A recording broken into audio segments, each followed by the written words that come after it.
We are live here at Paris Blockchain Week in Paris. We are at the Chiliz booth. I'm here with Alex Dreyfus, CEO of Chiliz and Socios.com. Thanks, Gabriel, for the invitation. My absolute pleasure. It's an honor to be here with you. You're a serial entrepreneur. You've been an entrepreneur for many years. You created the company WebCity, Winamax. Tell me a little bit about your entrepreneurial journey. Well, I lost off my hair out of it, but I'm having fun, so that's okay. Well, I left school when I was 18, and I created my first internet company, and that was in 1996, so a long time ago, 30 years ago. I've been a geek, let's say, since I'm 6 years old, with my first computer, etc. And I just evolved as an entrepreneur into the technology. So my first businesses was about creating web pages at that time, or even an email for a company. That was like in the 2000. Then I created something called WebCity, which was like the equivalent of Time Out in UK, like what we call a city guide or Yelp kind of thing. Did that till 2004, and then I moved into the online gambling space with a company called Winamax here in France, and then with Chilipoker.com in Europe. And I sold that in 2012 in the US. And then I did a few other things, and in end of 17, early 18, moved into the crypto space with the sports angle. And here we are. That's where Chiliz and Socios.com started. Okay, fascinating. So let's just start off with your kind of segue into blockchain. How did that happen? Well, many reasons. One, because I was in the poker business before. A lot of poker players were very much exposed as a traders into crypto. So I got spammed and overexposed from the poker community talking about crypto all the time. So that was one angle where like, what is this? And then we launched a poker league, like let's say an esports league of poker at 2016. And we thought about how can we give more power to the fans, to our fans. And we started to think about creating tokens for the teams that we own. But the more we thought about it, the more we realized that nobody cares about our league. So let's try to use that idea for real sports and real teams. And so we decided to create fan tokens, which are fungible tokens, in order to give power to the fans. As a fun fact, actually, the original version was called Voice Token.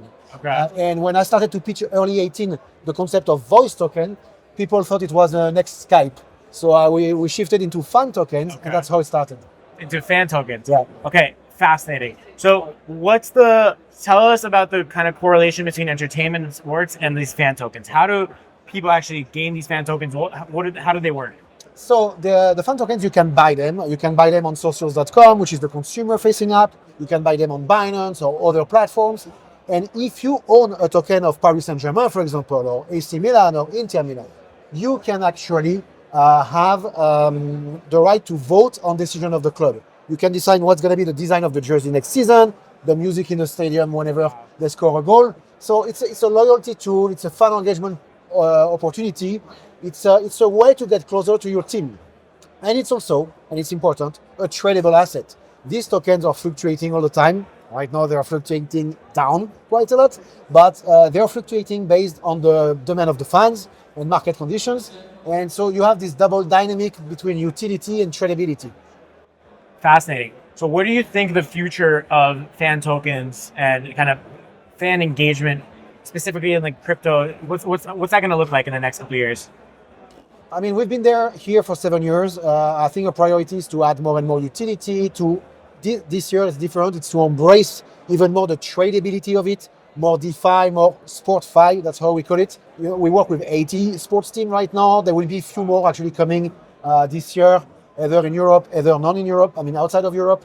So we try to continue to create this like category, this niche, this vertical we invented, and making it like a proper asset class. Wow. I mean, it sounds super, super exciting. I did hear that you guys, now with this new administration in the United States, are planning on getting back into America. Yeah, US has been, we invested a lot in the US. We invested $80 million in 21-22. We signed actually 27 NBA teams, 13 NFL teams, the whole MLS, some NHL teams. We had to exit it after FTX drama, and that was painful. It's still painful. But yes, there are opportunities for us to come back now. We are waiting regulatory clearance to understand what we can do and what we cannot do. But for sure, it's going to be one of our next journey. Wow. What are you most excited for in 2025? Chiliz as a whole, Chiliz as an ecosystem, from the fan tokens to the Chiliz blockchain, which is a layer 1, and how we can continue to grow and onboard IPs and run into that. Okay, well listen, I'm excited as well. I'm going to keep an eye on you guys. I'm going to wait for you guys to join in America, and Hope so. I'm super excited. Thank you so much for joining us. Thanks. Hey, what's up? But it's not something Gensio is afraid of. If you want to survive, you got to build a hive. Ladies and gentlemen. Rebecca to Gensio Media House. Awesome. Well, thanks so much for joining us today.